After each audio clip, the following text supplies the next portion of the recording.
Mandela aquí en la UNAM. Y me voy a permitir leerles una brevísima semblanza de él y a su vez él presentará a nuestra invitada, a nuestro invitado. Bruno Velázquez Delgado es licenciado, maestro y doctorante en filosofía por la UNAM. Fue analista de información en la Fiscalía Especializada para la Atención a los Delitos de Violencia en contra de las mujeres en la PGR. Un cargo, un puesto no menor, difícil, seguramente de muchas experiencias que Bruno quedaron en él y que justamente lo hacen una persona idónea para coordinar actualmente, como les decía, la Cátedra Nelson Mandela de Derechos Humanos en las Artes. Colabora además en el Programa Universitario de Derechos Humanos y es integrante del Comité Técnico para la Atención a la Salud Mental de la Comunidad Universitaria.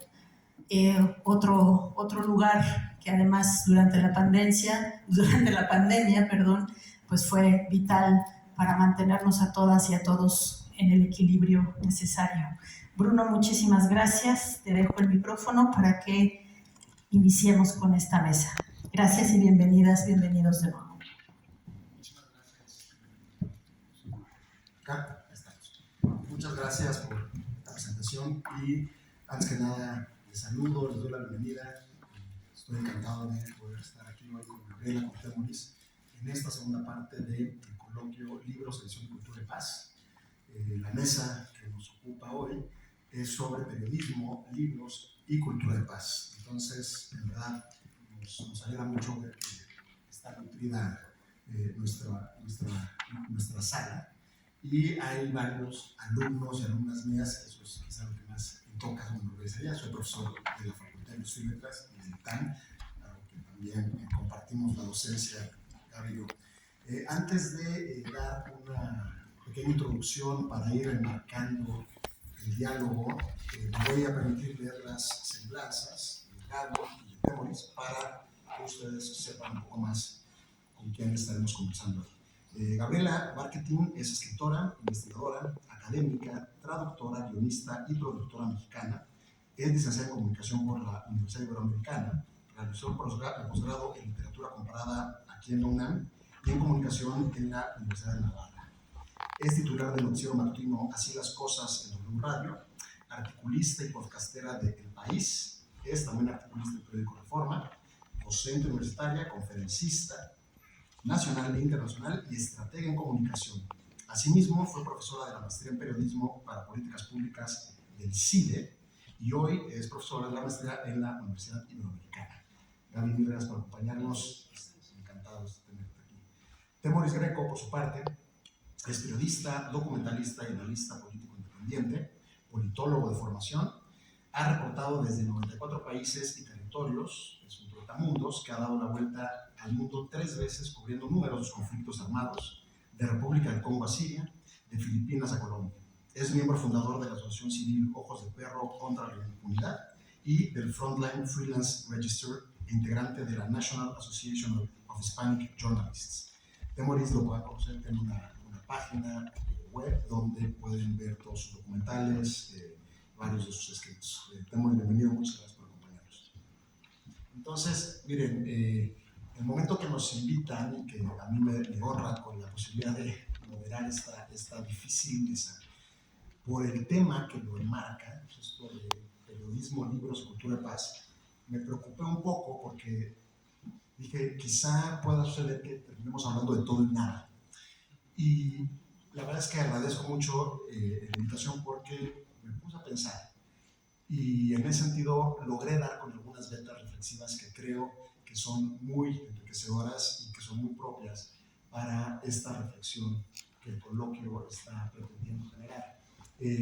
La idea que me orientó era no caer en lo cultural y más bien intentar pensar desde lo estructural, desde esta relación que ha sido muy orgánica entre el periodismo, los libros y la cultura de paz.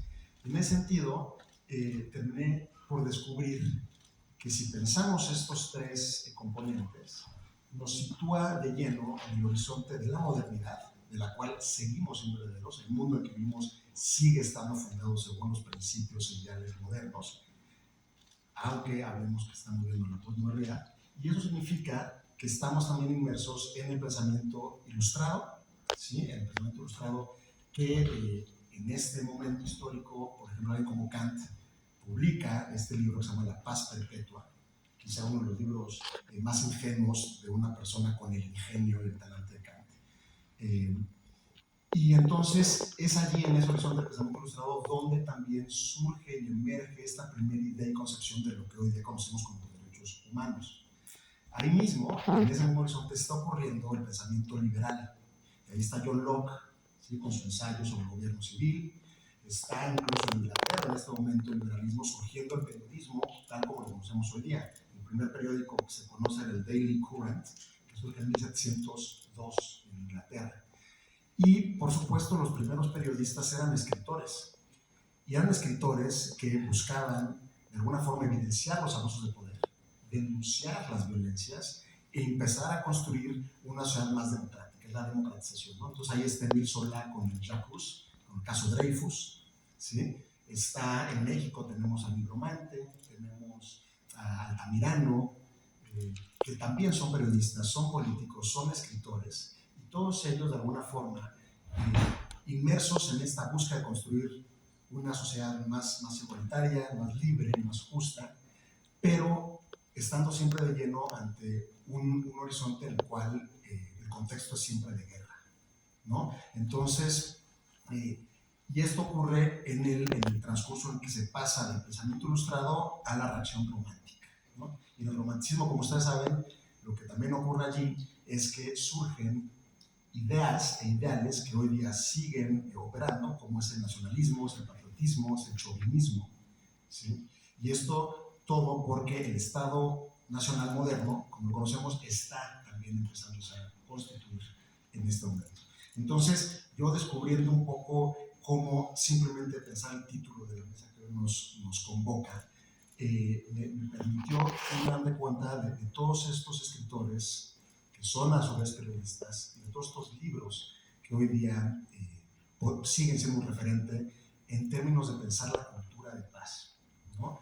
Estoy pensando, por ejemplo, recuerden a Thoreau, el anarquista estadounidense que escribe Desobediencia Civil, porque está encarcelado, porque él está en contra de pagar el impuesto de la guerra injusta de Estados Unidos contra México, ¿no? Entonces, yo viendo cómo se entreteje en esto el periodismo con los libros, con esta promoción de la cultura de paz, es que al menos me dio un poco de paz espiritual, decir, ya sé por dónde voy a poder comenzar esta conversación.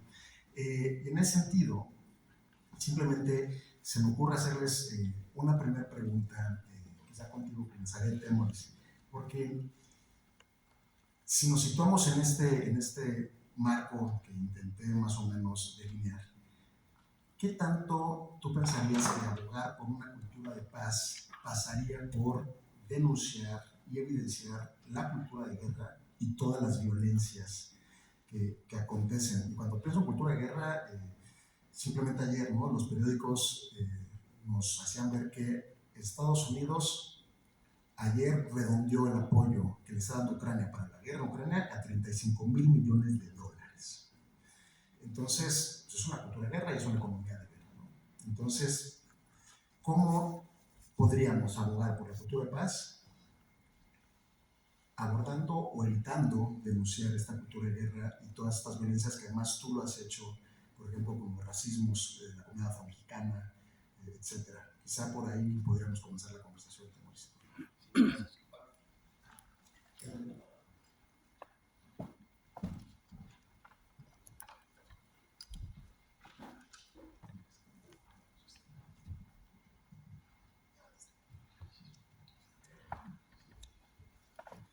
Hola, bueno, muchas gracias.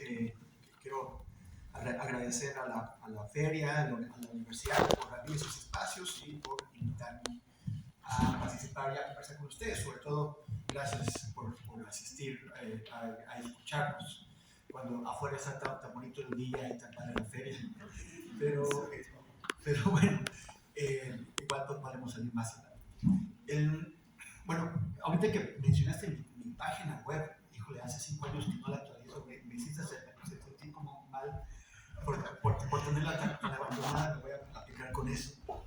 El tema es si cómo, a ver, si estoy dando en este momento, que empieza el próximo martes, un curso que se llama La experiencia periodística de la guerra.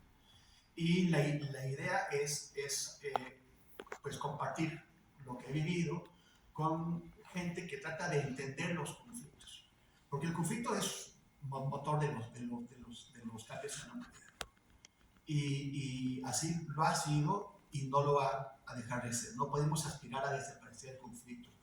Sí podemos aspirar a transformar la manera en que el conflicto se canaliza, ¿no? Bueno, a canalizarlo y a darle otra naturaleza al conflicto. Yo sé que no estamos hablando de la coyuntura actual, pero bueno, estoy muy de acuerdo con Jorge Cepeda Patterson cuando insiste, y lo ha hecho varias veces, que a diferencia de la efervescencia que se está produciendo en otros países del continente, de Brasil a Estados Unidos, pero también en Argentina, en Chile, en Colombia, en Venezuela, aunque hay una polarización muy fuerte en nuestro país y un nivel de discurso sumamente encendido, las partes se atienen a las leyes. O sea, tanto el presidente puede llegar a quejarse de la Suprema Corte, pero la acata. Y también en la oposición no han recurrido, aunque se denuncie de otra forma del lado contrario, no han recurrido a tácticas de guerra sucia, de sabotaje, como han hecho, como están haciendo las derechas en otros países. Entonces, eso es una manera, o sea, a mí me gustaría que tuviéramos un discurso más calmo, más templado. No lo hay, pero el conflicto está canalizado y las partes están respetando los términos de las leyes, que son los términos que todos en los que todos nos hemos puesto de acuerdo. Entonces eso me parece muy bien. El tema es cuando se sale de eso, cuando tenemos, por ejemplo, en las democracias a Bolsonaro y a Trump, que van directamente a subvertir las bases de la democracia y de la convivencia. Y en otros lados, pues, la violencia ya brutal y descarada como la que vemos en África, en Medio Oriente, en Ucrania y en otras partes. En este curso que estoy dando, cuando tuve una crítica de un colega periodista extranjero que decía que tal vez en lugar de estar compartiendo la experiencia de la guerra, deberíamos terminar con las guerras y hacer un periodismo de paz. Y tuve que aclararle que los periodistas y la gente en general no hacemos las guerras. Nosotros no las empezamos. Tenemos que contar las guerras. Si hay una guerra, no podemos decir yo soy periodista de paz y me voy por el otro lado. Porque lo que está ocurriendo, el sufrimiento humano se está produciendo frente a nuestros ojos y no podemos hacer como que no existe. El tema es qué clase de cobertura les damos a los conflictos. Si es la cobertura predominante, hegemónica, la cobertura del espectáculo, la cobertura del show, la cobertura de la tele que en 65 segundos te piden contar un día de drama, de violencia, donde ocurren un montón de cosas, y todo se resuelve con imágenes de explosiones, imágenes de gente que pasa en camilla gritando, y no estás viendo qué es lo que pasa ahí. También alguna vez tuve una crítica, porque desde Siria, desde la guerra en Siria, pues estaba contando cómo vivía la gente. Y en particular porque conté cómo en una calle donde había francotiradores que mataban hasta los gatos que pasaban, había como una especie de pequeño pasillo comercial oscuro y abandonado, donde tomé una fotografía de 2 niñas que estaban bailando y se estaban dando la vuelta y divirtiendo. Porque esa parte no se conoce de las guerras. La contamos algunos, pero somos la mayoría y lo que contamos, pero somos la minoría y lo que contamos no llega a la gente. Entonces, en el imaginario popular, la guerra son hombres armados que se están enfrentando con todo y se matan. Y la población civil solamente existe para sufrir. En las guerras, la gente vive las familias siguen viviendo. Mucha gente se va, pero la mayor parte de la gente se queda. Y todos los días tienen que resolver lo cotidiano. Lo que nos parece difícil en paz es mucho más difícil en guerra. Es conseguir alimento para los niños y las niñas. Es darles un espacio para divertirse como esas niñas. Es buscar que puedan dormir al menos una noche sin sobresaltarse por los estallidos de las bombas. O sea, las tareas de los padres se multiplican de una forma, bueno, alucinante, ¿no? Es siempre muy difícil de describirlo. Quienes hemos estado en guerras, siempre nos sentimos muy aislados y muy incomprendidos, porque si no has estado dentro de una guerra es muy difícil, en verdad. Y esa historia que me criticaron, contar la historia de las niñas que se divertían porque me decían que estaba banalizando la guerra. Yo decía, no, es que de esto se trata. Porque cuando tenemos estas coberturas, estas notas veloces, en donde todo es drama, y todo es bombas, y edificios en el suelo, y gente llora y llora, y sangrando, y hechos pedazos, que están sacando de los escombros.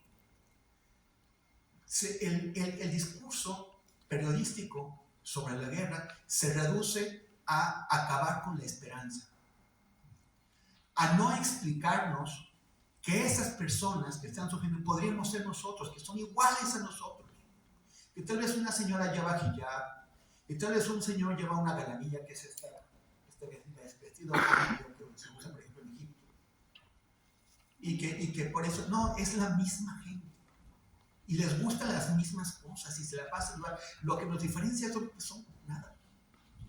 Entonces, cuando se produce esta instancia, lo que conduce es a la desmovilización, a que pensemos que no se puede hacer nada para cambiar las cosas. A decir, bueno, pues que allá siempre van a estar así, sin acordarnos que nosotros parece que siempre estamos así o vamos a estar así y no queremos seguir como estamos, que queremos cambiar las cosas. Un discurso, una cobertura sobre la violencia que enfatice la resistencia y la vida cotidiana de la gente podría volver a comunicarnos con las personas que están sufriendo. También ayudarnos a entender el propio conflicto, los propios conflictos en los que estamos nosotros inmersos. Restablecer los vínculos emocionales de comunicación, de empatía que tenemos que debemos tener con la gente, y ayudarnos a todos y a todas a tratar de mejorar el mundo, de conseguir la paz y de canalizar los conflictos por lugares en donde podamos llegar a un entendimiento y a una solución y a soluciones que puedan satisfacer al conjunto de la población y darnos mejores sociedades. Gracias, Temor. Sí, y me llevas a pensar justo la importancia de hacer la crónica esto de lo infraordinario, ¿no? Y de justo visibilizar esta resistencia cotidiana por sostener la vida, que quizá sería el acto político radical, ¿no?, que se está llevando a cabo día con día en estos escenarios catastróficos de la guerra. Y Gaby, yo recuerdo que estuvimos hace poco, compartimos mesa en el seminario en el Instituto de Investigaciones Jurídicas sobre desmilitarización, y me quedé recuerdo que tú comentabas que justo uno de los problemas que enfrentas en tu ejercicio profesional diariamente en tu programa de radio es cómo no dar esa nota roja a esos hechos de sangre, siendo que tu auditorio son familias que están yendo a las escuelas, ¿no? Entonces es difícil entonces pues no caer en esa urgencia de dar la nota informativa de estos acontecimientos, pero tampoco lo puedes ocultar, ¿no? Entonces, desde tu experiencia, ¿cómo has logrado no naturalizar la violencia, o has intentado evitar no naturalizar la violencia, como Temoris nos decía desde el otro lado, ¿no?, que se banaliza la guerra cuando hablas de lo infraordinario? Y cómo hacer esto sin ocultar la monstruosa realidad que también tienes que referir constantemente, ¿no?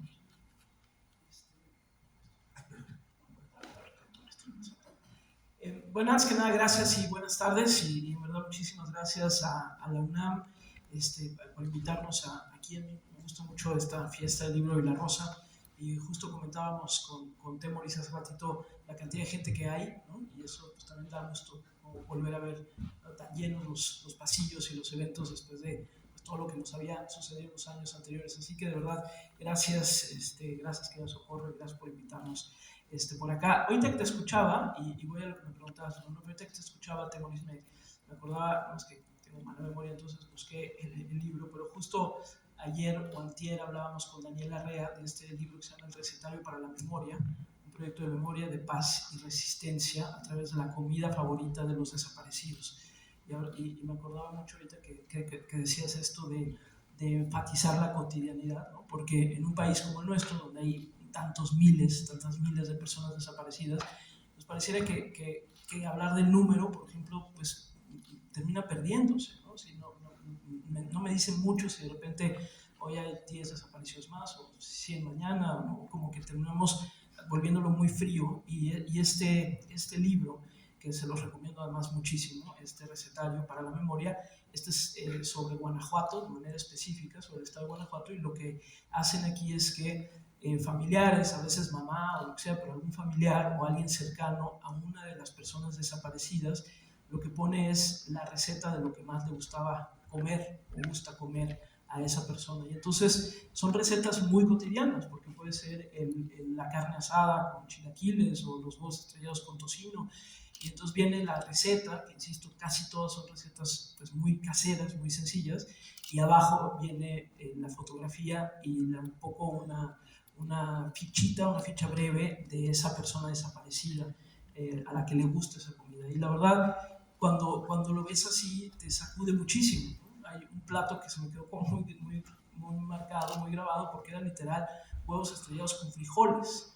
Y entonces uno ve la foto, el libro además está muy bien hecho, uno ve la foto y es un plato de unos huevos estrellados con unos frijoles, ¿no? Entonces uno no necesitaría una receta para hacer huevos estrellados con frijoles, pero además cada una de las recetas tiene un nombre, ¿no? Dice huevos estrellados con frijoles para Bruno, para quien sea, ¿no? Y entonces te saca, te mueve mucho o te conmueve mucho la cotidianidad junto al horror, digamos, y entonces adquiere una dimensión completamente diferente. O sea, de pronto entiendes como la ausencia, curiosamente, a través de un platillo tan cotidiano. Entonces, me hiciste recordar esto, Temoris, y te lo agradezco, y además lo subrayo esta parte de enfatizar la cotidianidad.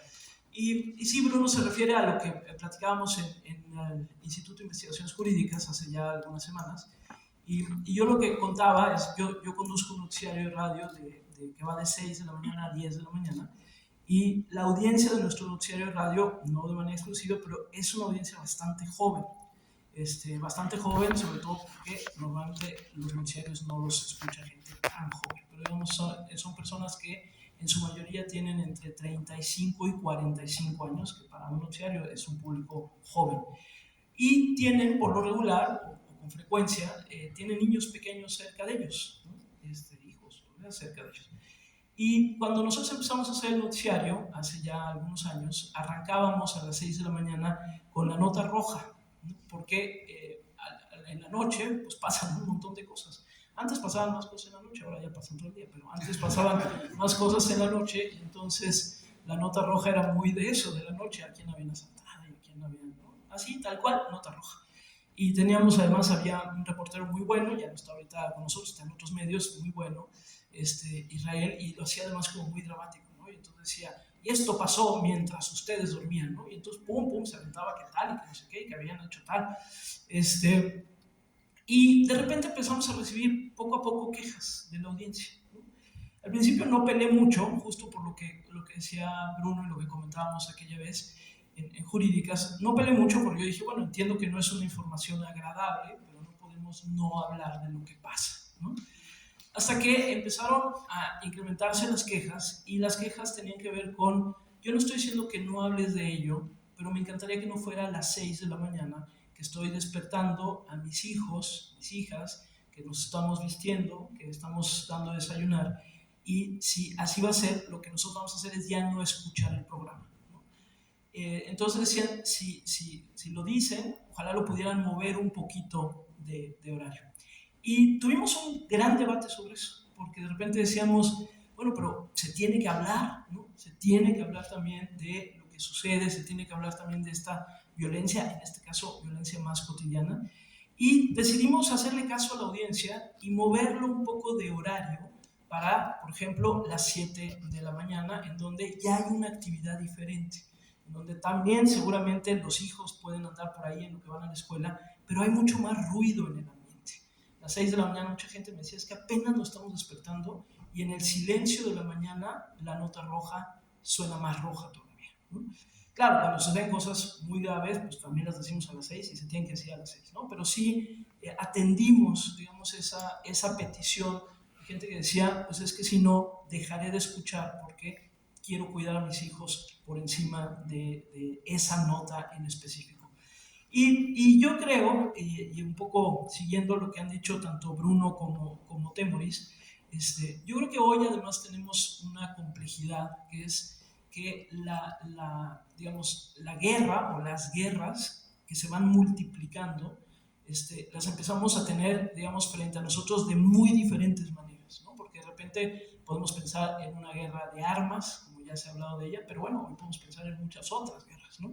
En ciberguerras, en cualquier otra cantidad de conflictos que se nos van, digamos, guerras económicas, sin lugar a dudas, ¿no? Y bueno, y cuantas más quieran, ¿no?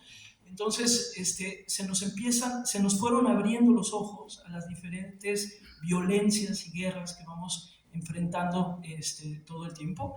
Y yo coincido que al periodismo no le toca ser digamos, un factor de paz, en el sentido de que, como decía Temoris, pues nosotros no somos los que estamos haciendo la guerra, pero lo que no podemos negar es que sí somos los que vamos narrando una parte de esta cotidianidad que a veces también se convierte en insumos bélicos, ¿no? En insumos de conflicto.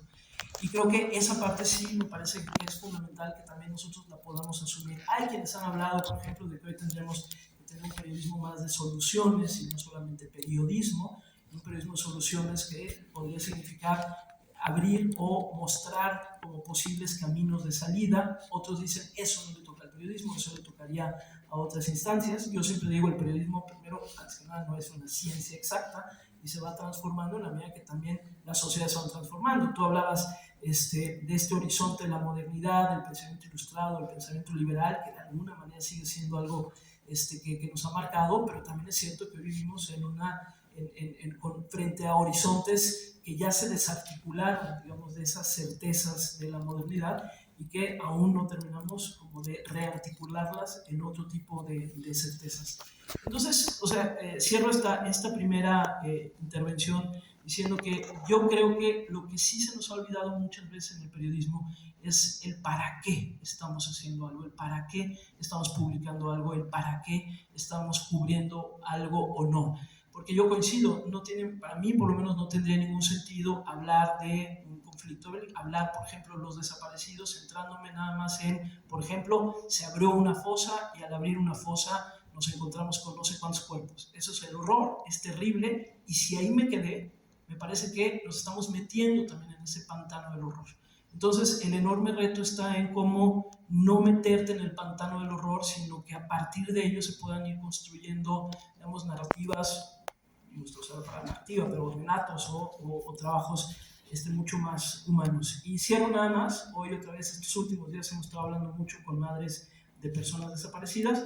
Hoy hablaba con Cecilia Flores, esta buscadora de Sonora, y que si recuerdan tal vez el lunes en la mañana estábamos nosotros al aire y llegó justo la nota de está desaparecida, nadie sabe nada de ella, y bueno, finalmente aparece Cecilia después. Y entonces cuando hoy nos cuenta la historia de que habían pasado unas fotografías de unas osamentas que estaban en donde ella recuerda que su hijo, al que busca desde hace muchos años, había estado, pues entonces ella dijo, yo voy para allá, ¿no? Y voy para allá ahorita, aunque sea de noche. Lo que les terminó sucediendo, pues es que la camioneta en la que iban se atascó entre la tierra y la arena en un espacio pantanoso, porque además era exacto, y además era de noche, entonces tampoco se veía muy claro.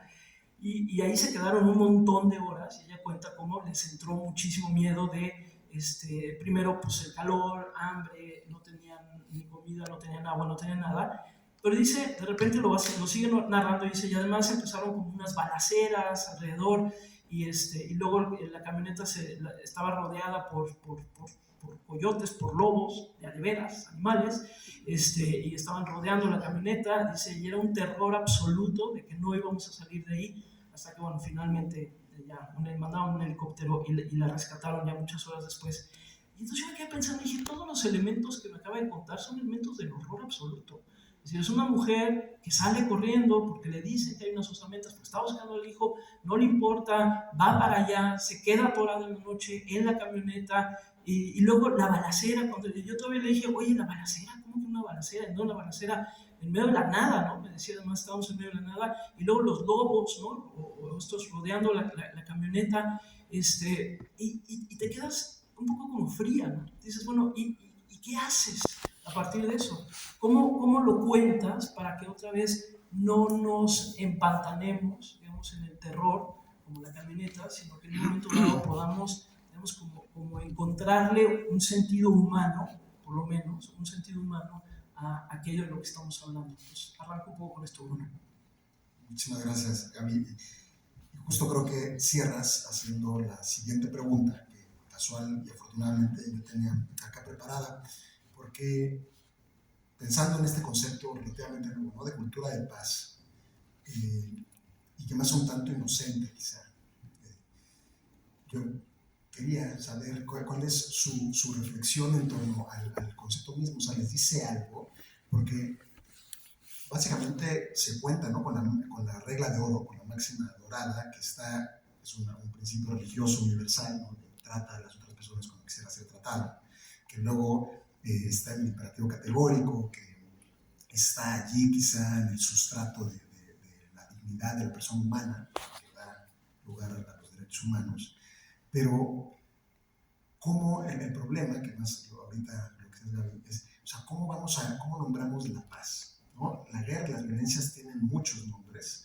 En México tan solo hemos sido prolijos al nombrarla y adjetivarla, ¿no? Está la guerra de conquista, la del mixtón, de castas, de independencia, del yaqui, Apaches México, Comanches México, la guerra Navajos, la guerra de rebeliones de provincia, la guerra de la intervención estadounidense, la guerra de reforma, la segunda guerra de intervención francesa, ¿no? La guerra de la revolución, la guerra cristiana, la guerra sucia, la guerra contra el narcotráfico. O sea, la guerra es de mil nombres, ¿no? La hemos nombrado y la describimos y de alguna forma nos empantana, ¿no? Yo, bueno, quizás esto me lo guardo, pero que quería leerles un fragmentito, porque también la guerra a nivel universal históricamente también tiene miles de nombres, ¿no? Miles de rostros.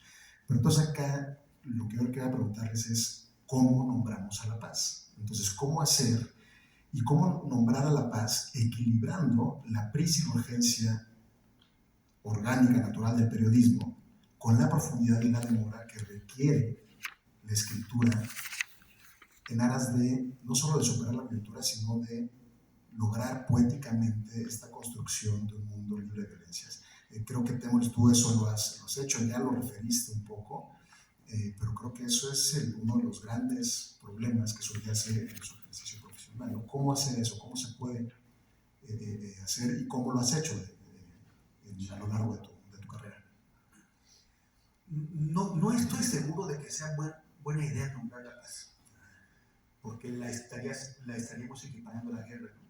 O sea, sería tan natural tener un estado de guerra como un estado de paz, y la aspiración es llegar a un estado de paz en el que la guerra sea excepcional o no existe. Si hablamos de la guerra del narco, la guerra de esto, la guerra de esto, hablaremos también de la paz de Xochimilco, o la paz del presidente, o la paz de la fiesta del libro de Rosa. O sea, también como fenómenos definidos geográfica y temporalmente. O sea, esa paz abarca este espacio y abarca este periodo. Y no, la idea es que sea la paz permanente, una paz que no tengamos que nombrar. Y el hecho de que todo... Hay un compañero nuestro, antes periodista, bueno, tal vez no sé si él estaría de acuerdo que le diga antes periodista, pero bueno, empezó como periodista y ahora es académico en Nueva York, Osvaldo Zavala. Y él ha estado criticando con bastante acierto, a mí me la forma en que el periodismo trata toda esta narrativa de la violencia. Porque incluso se pone a analizar, algunos de mis amigos y compañeros periodistas, se ha puesto a analizar su trabajo, cómo presenta las cosas, y ellos siendo críticos de la guerra de Calderón, críticos de la forma en que el Estado mexicano ha enfrentado esto, críticos de la mitología del narcotráfico, finalmente acaban repitiéndola. Al momento en que adoptan el lenguaje que se emplea en esta narrativa de la guerra, adoptan las estadísticas acríticamente, se repite, ¿no? O sea, si la autoridad, que ya sabemos, ya conocemos a las autoridades en México y en Estados Unidos y todo, o sea, el maquillaje de cifras es cotidiano. Pero de pronto cuando ponemos estas cifras que se están empleando y las comunicamos acríticamente, pues las estamos validando. O sea, lo que le faltaba al Estado para convencer a la población, pues es que un periodista crítico la retome y diga sí, es así. Yo he estado clavado bastante con un concepto que es relativamente nuevo, debe tener 15 años, que se llama la necropolítica, que es la continuación de la biopolítica de Foucault. Y a partir de eso, un filósofo de Camerún, y además me encanta que sea de Camerún, porque nunca nos enteramos de nada que piense la gente fuera de Europa y de Estados Unidos y Canadá. Entonces, ahora, ¿qué es la necropolítica? Que es la idea de que la soberanía, que detenta el poder en un ámbito político, territorial, decide quién debe vivir y quién debe morir. Y lo hace dentro de los márgenes de la ley y de la legitimidad del Estado. Y eso se da de muchas maneras. En la pandemia o sea, el Estado, la soberanía decidió quién debía vivir y quién morir. Cuando se hace una presa para que la industria de la floricultura pueda tener hay comunidades que son desplazadas. Cuando se hace una mina al cielo abierto, que hay una contaminación, hay una serie de decisiones, por no hablar de la violencia pura y dura que ejercen las fuerzas del Estado o fuerzas aliadas o patrocinadas o extensiones del Estado que podemos llamar criminales, pero que el Estado realmente no está persiguiendo, que está permitiendo que existen ahí, que ataquen a la gente, que impongan su violencia. Y eso puede ser en ámbitos rurales, pero también en ámbitos urbanos, en Chalco, en las maquiladoras de la frontera de México, donde el gran aliciente es que los trabajadores no tengan derechos laborales y que no se sindicalicen y que no puedan.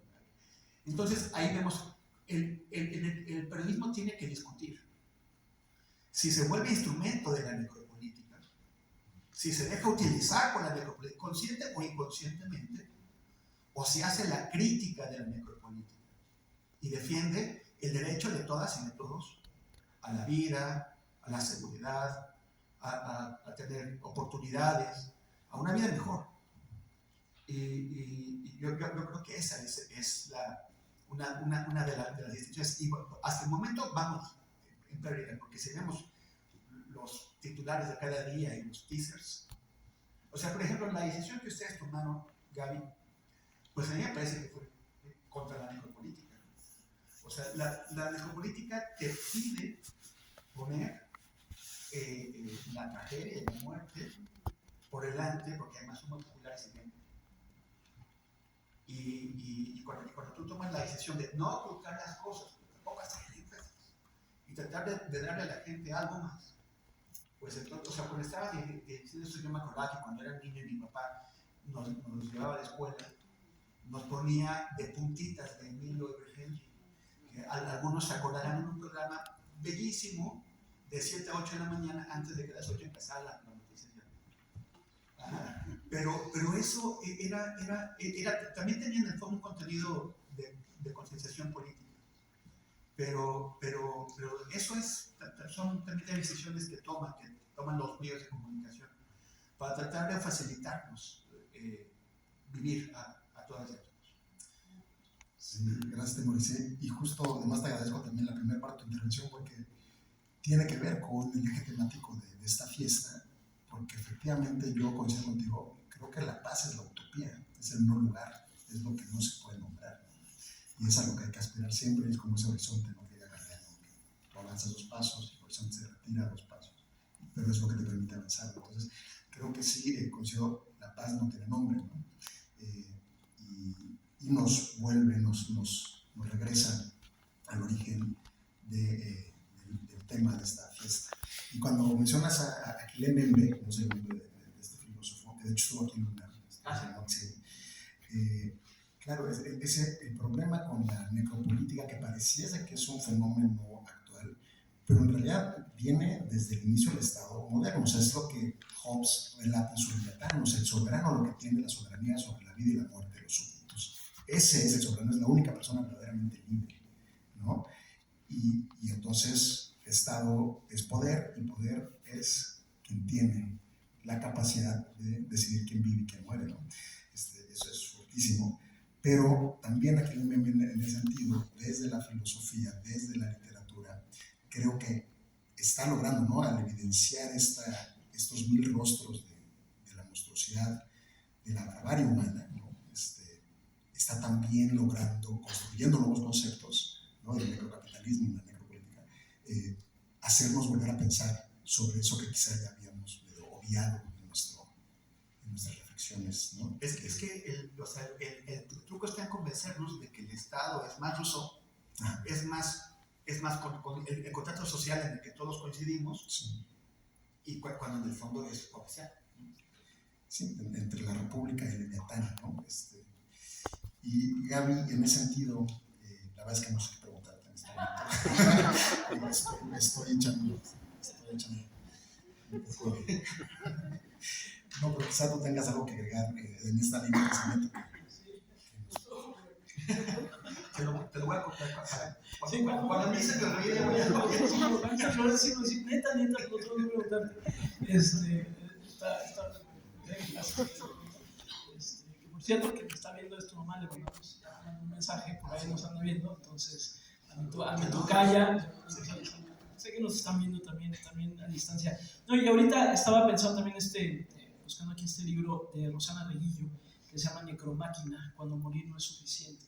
Es un libro brutal, sobre un poco, no solo la necropolítica, sino ya incluso llevado, digamos, a casi a niveles como o a lógicas industriales. A ver, y yo quisiera meter en esto, en esta conversación, pues ahora sí que el tema de los libros. Yo sé que hemos mencionado autores y demás, pero digamos como el papel del libro y de esta otra forma de leer, o de esta otra forma de interpelar, digamos, la realidad, ya sea desde la ficción o no, pero interpelar la realidad. Y yo creo que cada vez se vuelve como más contracultural el proceso de la lectura de un libro, por ejemplo, ¿no?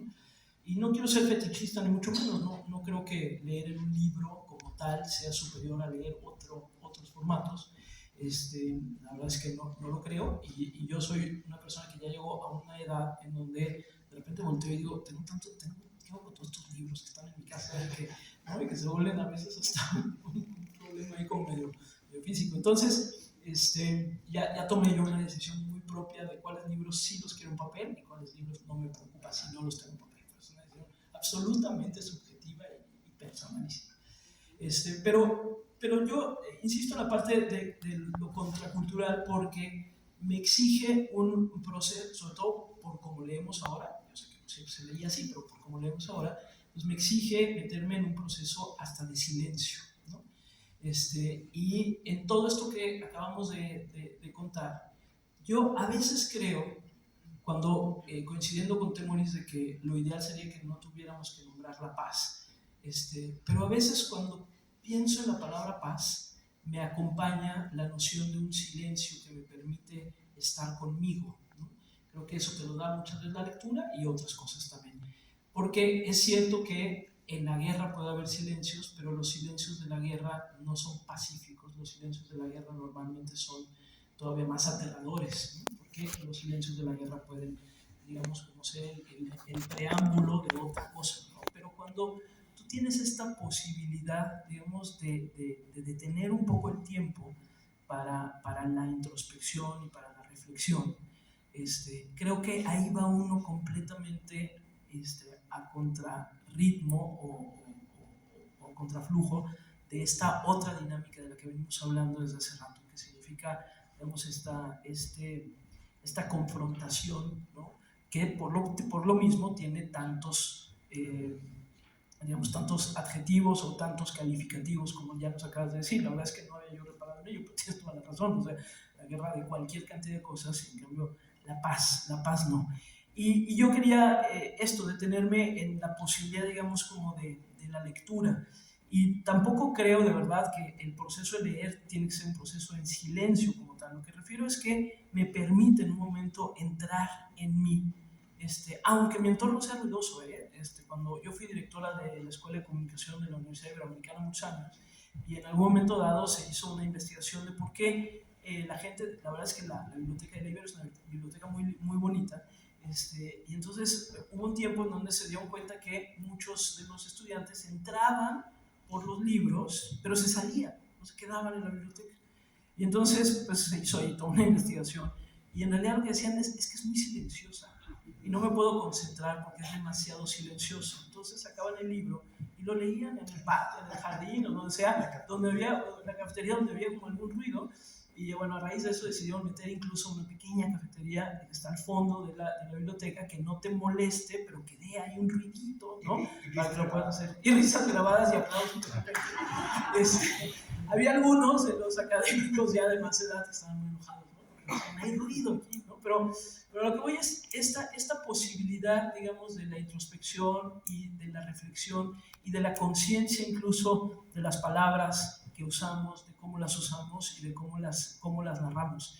Hay un concepto también que me es muy útil de pronto cuando hablamos de estos temas, que es el de la fatiga informativa, que también lo he sacado ya en diferentes momentos, porque también es cierto que existe la fatiga informativa. La fatiga informativa no solamente con temas de violencia, pero o de violencia explícita de guerra, ¿no? Porque si hablamos, por ejemplo, con el asunto del medio ambiente, también empezó a haber una fatiga informativa, de decir, ya déjame decir que se están muriendo los osos polares porque yo no puedo hacer nada por ellos, y entonces prefiero que ya no me lo digas porque yo me angustio. Y entonces esa fatiga informativa obliga a repensar la narrativa para de alguna manera incluirte en la narrativa, para que no sientas que es algo que te queda tan lejos o que es tan doloroso que no lo puedes, digamos, tú no puedes hacer nada con ello, y por lo tanto lo vas sacando.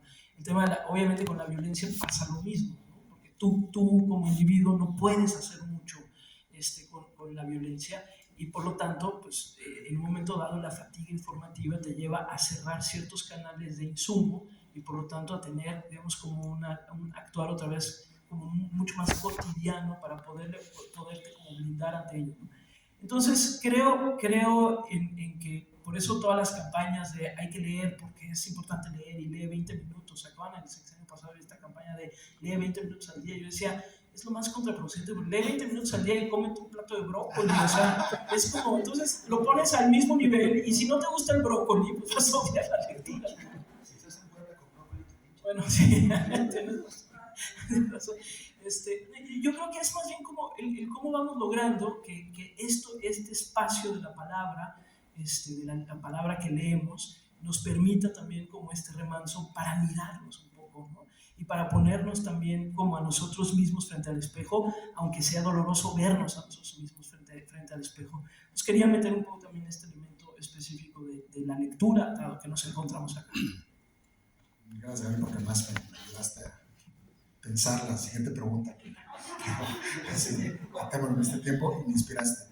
Porque entonces, claro, está la lectura, están los libros, están las historias que cuentan los libros, pero también están las historias de los libros y la historia de la historia, o sea, el metarrelato, ¿no? Yo, intentando preparar algo para esta conversación, a donde di, es el caso Dreyfus, ¿no? El caso Dreyfus de Emile Zola, que acusa este acto del Estado francés, militarista, que deciden que Dreyfus, que es un judío, y entonces es el antisemitismo francés, lo acusan de traición a la patria, de espía que está dando la información a los alemanes. Se demuestra inmediatamente que Dreyfus es inocente, se sabe quién es el culpable, y sin embargo a Dreyfus lo mantienen desterrado. En la Isla del Diablo, y es Émile Zola el que escribe en el periódico La Aurora, el acuso, y luego Émile Zola muere sospechosamente en su casa, ¿no? Hay quienes piensan que es un crimen de Estado también, ¿no? Entonces, resulta que el caso de Dreyfus en sí mismo es una historia interesante, pero la historia detrás del caso de Dreyfus también lo es. Y en ese sentido creo, Temoris, que tú tienes muchas historias de reportero, ¿no? Que podrías quizá compartirnos alguna, pensando desde este horizonte en el que nos sitúa Gaby, porque pues creo que eso también es sumamente enriquecedor, ¿no? También pensar que hay muchos niveles de lectura de una misma historia, ¿no? Entonces... Sí, bueno, siempre las historias que hay detrás, escondidas, con frecuencia son más interesantes o más significativas, o tienen mayor impacto en las cosas que las historias que estamos contando. Pero obviamente que estábamos hablando con quizás sobre las letras y eso. Por cierto, un dato que acaba de salir, que en esos años ha caído el número de personas que leen en el país, ¿no? Lo acabas de sacar. Y pues bueno, o sea, no sé a qué se debe eso, si son las redes, no sé, TikTok. Por eso el TikTok nos está destruyendo, vean a nuestros candidatos. Pero también estaba pensando, hace un rato vi un post que hizo Marco Avilés, que es un periodista peruano que se ha especializado en denunciar el racismo en el Perú, que el racismo en el Perú pues es una locura, ¿no? Y por supuesto que los racistas peruanos no admiten, como en México, pues que son racistas. Pero él estaba comentando sobre un libro del hijo de un hombre, de un excombatiente del movimiento revolucionario Tupac Amaru, que consideró lo luminoso, hizo campañas donde pues, para salvar a la población había que matar a la población. Y fueron cosas terribles. Y este hijo pues reflexiona sobre su herencia, sobre su condición. Y bueno, lo que quiero decir no es sobre eso, sino lo que comenta Avilés, que dice que gracias a las editoriales independientes podemos tener acceso a ese tipo de materiales. Y es la verdad, o sea, que también en los libros, aunque pues quisiéramos que la gente leyera más libros, pues no son libros de autoayuda, ¿no? O sea, como que también qué tipo de materiales realmente contribuyen a que la gente se enriquezca y a que enriquezca la sociedad. Y entonces, si las grandes editoriales se especializan, las secciones de autoayuda de las editoriales son enormes, y o sea, es lo que puede rescatar a un gran escritor o un gran intelectual en quiebra. Un día hacerse un libro de autoayuda y con eso hace el dinero que lo hizo en 40 años. Y bueno, pues es deprimente y es dramático porque lo vemos todo el tiempo. En redes sociales vemos quienes tienen éxito, no aquellas personas que están intentando llevarle a la gente que está en YouTube, por ejemplo, buenos contenidos, buenos materiales bien hechos, sino el que hace más payasadas y dice más estupideces y emprende más aventuras locas, ¿no? Que a veces les cuesta la vida. Y también las editoriales de las grandes, las que dominan, o sea, cuando tú vas a una editorial pequeña, ya sabes que va a ser muy difícil que te compren, porque todos, o sea, que compren tu libro, ¿verdad? Porque todos, porque los estantes de los Sanborns, los estantes de las librerías, de los aeropuertos, todo eso, están acordados ya para poner los libros de las grandes editoriales. Y los libros de las editoriales independientes, pues, o sea, por lo general es muy difícil que entren en Sanborns de las librerías de los aeropuertos. Entonces ahí te la toma por Rúa o la Gandhi o el sótano y los mandan allá atrás, no por mala onda, pero siempre porque ya los principales lugares están de hecho, y solo los que tienen publicidad y los que tienen promoción. Un día hice un libro sobre una insurrección que hubo en Irán y que me tocó cubrir. Y me lo pidió una de los dos grandes grupos editoriales del país y me hizo cambiar mi ruta de viaje e irme a Barcelona 2 meses solamente a escribir este texto que ellos me pidieron. Y cuando ya estaba listo, me dijeron, bueno, es que los del departamento comercial, pues dijeron que el tema no.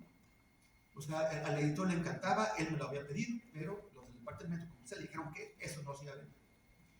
Y fue una editorial independiente de Barcelona, muy bonita, los libros del Lince, que llevaba o sea, que fue creada por un editor que toda su vida trabajó en Planeta, toda su vida hizo libros muy comerciales y fue muy infeliz.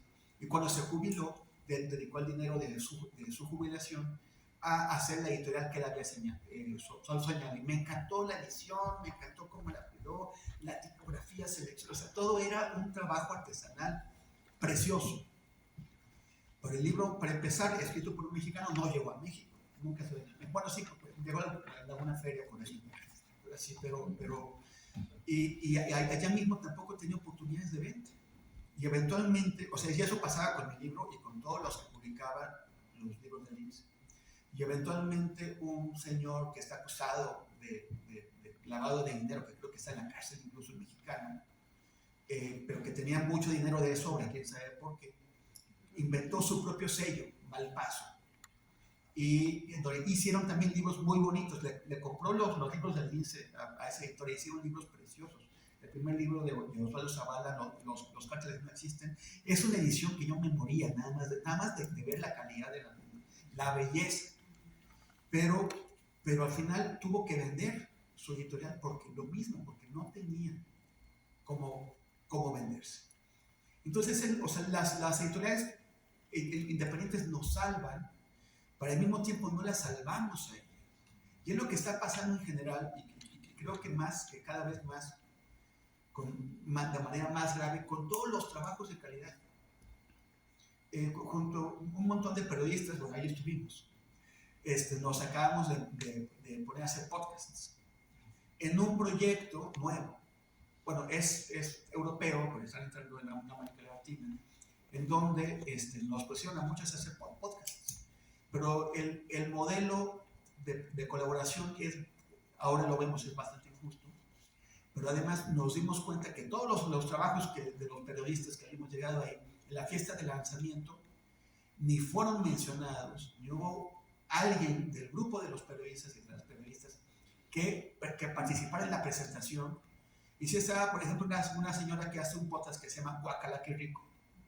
Y estaban así, o sea, realmente todo el contenido más o menos serio, más serio, de no ficción que está ahí, es como, pues, el relleno de la programación que está ofreciendo esta plataforma. Entonces, esto eventualmente va a forzarnos, o sea, va a reducir el número de periodistas que está colaborando ahí, porque no se sostiene económicamente y porque tampoco conseguimos que la gente se suscriba a esta plataforma para apoyarnos. O sea, la forma en que nosotros podemos seguir trabajando es que la gente se suscriba. Pero no, porque todo el mundo estamos acostumbrados a no pagar por los contenidos que recibimos de Internet. La revista Proceso es un inmenso ejemplo, el único en la historia del periodismo mexicano de una revista que, forzada por la realidad, tuvo que apoyarse en sus lectores para poder subsistir, y los lectores se comprometieron con la revista, y eso les dio poder a los lectores porque sus cartas, sus quejas tenían peso en las decisiones que tomaba la revista. Pero eso es un caso, la gente en México no está acostumbrada a comprometerse con los medios de comunicación y con los periodistas que sí le están sirviendo. Entonces los medios de comunicación acaban dependiendo de los grupos económicos y políticos que les dan dinero, y entonces no sirven al público, no sirven a los lectores, no sirven a la audiencia, sirven a quienes dan dinero. Si no cambiamos esa dinámica, si no nos comprometemos con las editoriales, con los medios de comunicación, con las y los periodistas que sí están sirviendo a la sociedad, pues nos quedamos con aquellos que los poderes económicos y políticos nos dan. y que no nos van a hacer caso porque a quien le hacen caso, a quienes ponen el plan. Sí, gracias, Temoris, porque bueno, también la jornada en su momento fundacional también emerge así, ¿no? Y frente a este fetichismo del libro, Gaby, y el libro como objeto, y pensando desde tu profesión docente, desde la práctica docente, porque yo también justo era lo que quería conversar contigo, es en esta nueva forma de comunicar que también implica palabra escrita, ¿no? Que es la elaboración de podcasts. ¿Cómo, o sea, tú cómo estás viendo en términos de la maestría de comunicación o las clases, la formación de nuevas generaciones de periodistas o de comunicólogos? ¿Les haces ver esta situación? ¿Hacia dónde se podría, pensando también que estamos en una universidad, no reaccionar desde la academia, sino más bien anticiparnos a este futuro en el cual quizá la muerte del libro se viene anunciando desde hace muchos años y eso nada más no ocurre, pero lo que sí estamos viendo es que se transforma el modo en el cual nos relacionamos con ese objeto.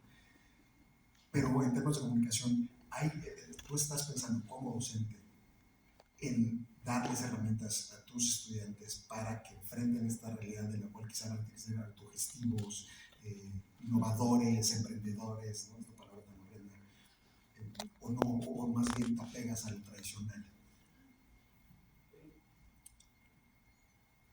A ver, a mí me gusta mucho, de hecho ahora no estoy tanto en la maestría, sino estoy regresando a la licenciatura y a los primeros semestres de licenciatura, porque justo quería estar más en contacto con los más jóvenes. Tienen, no sé, 18, 19 años los estudiantes que tengo ahora. Y me ha llevado a un montón de reflexiones, y uno de los conceptos que me gustaría compartirles también es este de dieta informativa, ¿no? O sea, yo creo que a lo que tendríamos que apostar es a que tengamos una dieta informativa equilibrada, ¿no?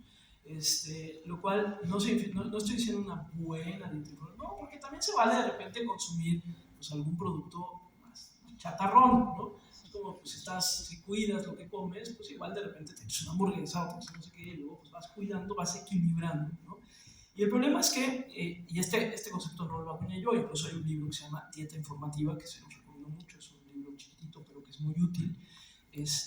Y lo que dice ahí es, bueno, si solo consumes información chatarra, pues tú te estás alimentando también pues, con productos que no son, digamos, como de la calidad deseada. Ahora, ¿cómo nos fuimos haciendo conscientes de que necesitábamos una dieta comestible, digamos, si quiere, de una manera más equilibrada? Pues porque esto se metió en la conversación, se volvió tema, empezó a haber campañas, empezó a haber a veces exageradas, a veces no, pero se metió en la conversación. Entonces de repente te volviste mucho más consciente de lo que estabas comiendo.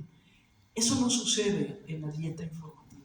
No estamos conscientes de lo que estamos comiendo, lo que estamos ingiriendo y de qué manera equilibramos o no lo que estamos ingiriendo. Y a tu pregunta, yo creo que lo que por lo menos yo estoy tratando de hacer, lo que estamos tratando de hacer es, primero, no negar, digamos, los contenidos que ahí están, ¿no? Es cierto que TikTok le hace mucho daño a muchos,